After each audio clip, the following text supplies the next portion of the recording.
Hey everyone, welcome to a drive-by review of Nikon's newest addition to their DSLR lineup, the Nikon D7500. Let's take a look at what's new in this camera and also how it performs when it's put to the test. Now when comparing the D7500 to its predecessor, the 7200, you can see that there's been some slight changes in the body. It's been redesigned to be a little bit smaller, a little bit lighter, and of course what we've all been looking for, right? An articulating display, touchscreen display actually, which is just simply fantastic. However, you will notice if you were a fan of this, and I think everyone really is, they removed the extra SD card slot for some reason. And then they also moved the metering button to the left side of this display, as opposed to where it used to be up in the top here. So a little bit harder to access depending on who you are, and of course what you're always used to with the previous models. There was an exchange for Bluetooth to NFC for a persistent low power connection to mobile devices. And you know, not everyone uses the app from Nikon anyways, because it hasn't been seen to be the best.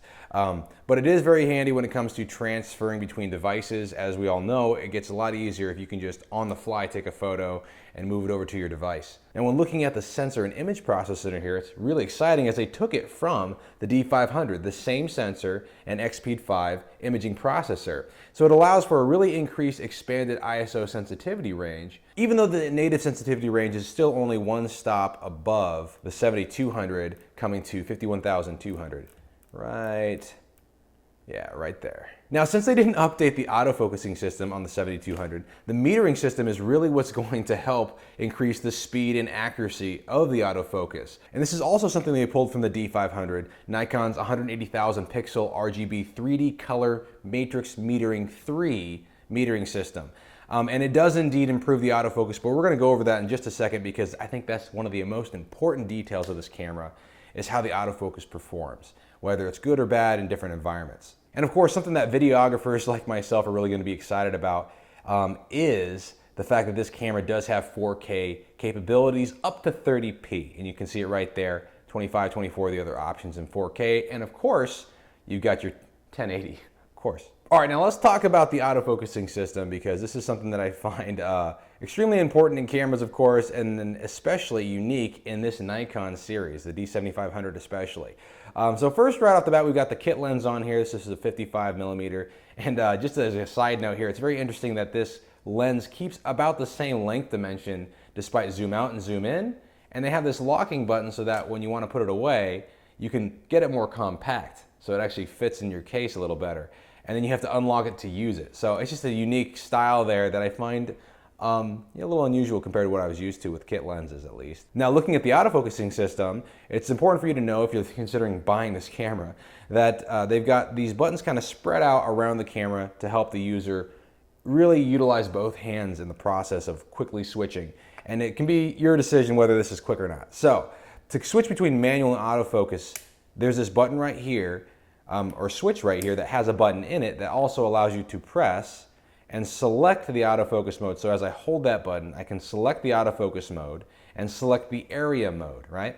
Not only that, these autofocus modes differ whether you're in photo mode or video mode, and they also differ whether you're in viewfinder or live view, which you'll have to also select through this button.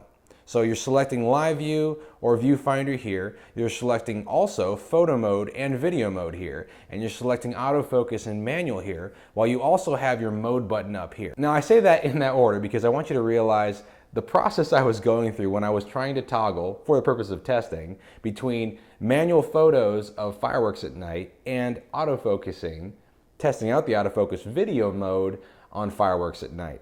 And it required all 4 interactions of those areas of the camera to get between the 2 types of shots. Now, if I was doing manual video and manual photo, would have removed a couple of those, steps. But nonetheless, if you're out there and you're jumping between different modes, different types of shots you're trying to take, and specifically different demands, then you're going to have a little bit of, handwork going on to go between the two. So let's take a look and see about the speed and accuracy of the autofocus and see if it really was improved by the metering system, since the autofocus system itself was not updated from the D7200.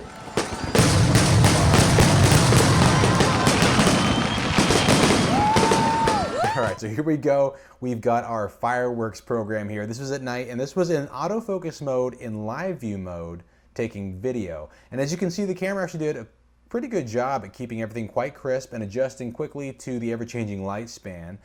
There actually was quite a bit of a difference in variance though early on in the program when they were shooting fireworks at a slower speed. You can see how the autofocus is keeping time with the change, and it's keeping everything relatively well in focus. So a pretty good job there. And you'll see here as I switch over to the photos I was taking in between video shots that I did a pretty good job even capturing the fireworks with the manual mode. But of course I had to go through those steps in changing all 4 areas of the buttons of the camera to get myself into this mode to be able to take shots. But it was helped out by the continuous fire at 8 photos a second to really pick out the ones that were good photos. Here I wanted to show you an example of what it looks like using the live view and even using the tapping capabilities on the touchscreen to take photos. Easy to bokeh, easy to get things into focus that you want, but not nearly as accurate in live view mode as it is in viewfinder mode using the autofocus system. Here's an example again, live view mode using autofocus, indoor lighting. Now just like you saw with the pineapples, there is a wide autofocus area I'm using and it's just having a hard time finding it on that target ahead. Here's probably the best example of the autofocus working well outdoors. We're outside and it's a wide autofocus area in live view mode, and this is probably the best it did throughout all my tests you're going to see here in this particular mode. And once again, there's just a clear difference between how the autofocus functions were working in live view and how it was working through the viewfinder. And honestly, I found it performed much better with photos than it did with video overall. But as you can see here, everything's relatively in focus the whole time. A little bit of a different story at the car show.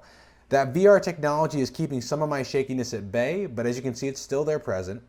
And the autofocus is just having a very difficult time, once again in live view mode here, finding its target and keeping it, even though there's not that much of a difference. And I found especially when I zoomed in the kit lens, it had a really hard time keeping the subject in focus, even if it was relatively at the same distance. There you go, you can see as I'm sweeping across the car, the camera's going in and out of focus there, fuzzy here, and then as I go up and it finds its target on the for sale sign, by the way, that Lotus is for sale, then it focuses. And this is probably the truest example here. Live view with something close to the camera, subject close, new subject farther away, and as you can see, it's actually somewhat sporadic with a similar environment, right? So pretty quick there, That's about all I can expect out of it in live view. And then all of a sudden it decides not to focus. And I'm not using the button because you could command it to focus with half pressing the trigger, but there you have it. That's just the autofocus in continuous mode in live view mode. All right, now here's an example of those 8 shots per second using live view mode. Now as a side note, you should know that it's much easier to keep up with this when you're looking through the viewfinder, of course. But I wanted to show you how this translated from seeing it in the live view function to how you see it in the photos that actually came out. And this is great with outdoor lighting. As you can see, pretty crisp, autofocus working quite well here, and tracking the subject even though I wasn't really keeping up with it due to the lag from the live view.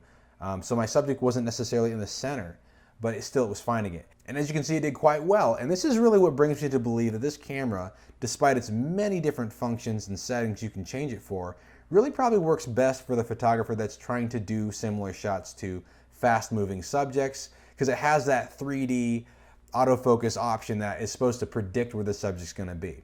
But as you can see here, as these shots that are now coming up, it does have quite a bit of abilities when it comes to different types of photos you're taking, different types of uses. I just was not impressed by its autofocus at all when it came to live view photography, which really was what the point of the articulating display was for the most part, was to be able to see without looking through the viewfinder low shots or awkward shots, or even just a photographer that likes to be outside their camera. And last year I was really impressed. This actually was happening when it was almost pitch black at night, and as you can see, just very crisp, very beautiful shots coming out from even the 55mm kit lens. Well, there you have it, everyone. The D7500 put through its paces in different environments, and of course testing out its autofocusing system with some pretty significant challenges there. And overall, I think there's some definite pros to this camera. It's a great upgrade from the D7200. Specifically, you've got that 8 shots per second high-speed continuous shooting, which is great.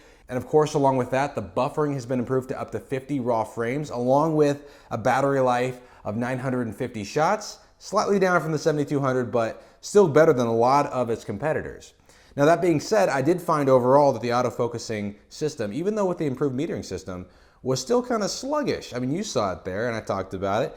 Sluggish autofocusing system, pretty consistently slow in any type of lighting environment. And with that, it really kind of comes down to what are you using your camera for and what are your expectations. For me, I found that the accuracy was great, but the speed is what matters along with the accuracy for me, because I don't really consider it accurate if I'm taking a bunch of shots and it's taking its time to get to where it needs to be to get everything in focus as it should be based on the setting I chose, which is extensive in this camera. And I think to that point, it's really nice that if you're really trying to find a specific type of autofocusing mentality from your camera, they've got a ton of options in the 7500 with the different settings that come from the photo and video modes and live view modes and viewfinder modes from the autofocus options. Now, if there's interest out there on a specific video for the autofocusing system where we go through each individual autofocus option, what it's supposed to do, and how it performs in different environments, I'm willing to make that video if there's interest, so let me know with a comment down below. And besides that, let me know if you feel like there's any other questions you have that I could answer. Thanks for tuning in, guys. Don't forget to like, comment, and subscribe. Love to hear what you guys have to say. And I'll see you next time on the next Drive-By Reviews.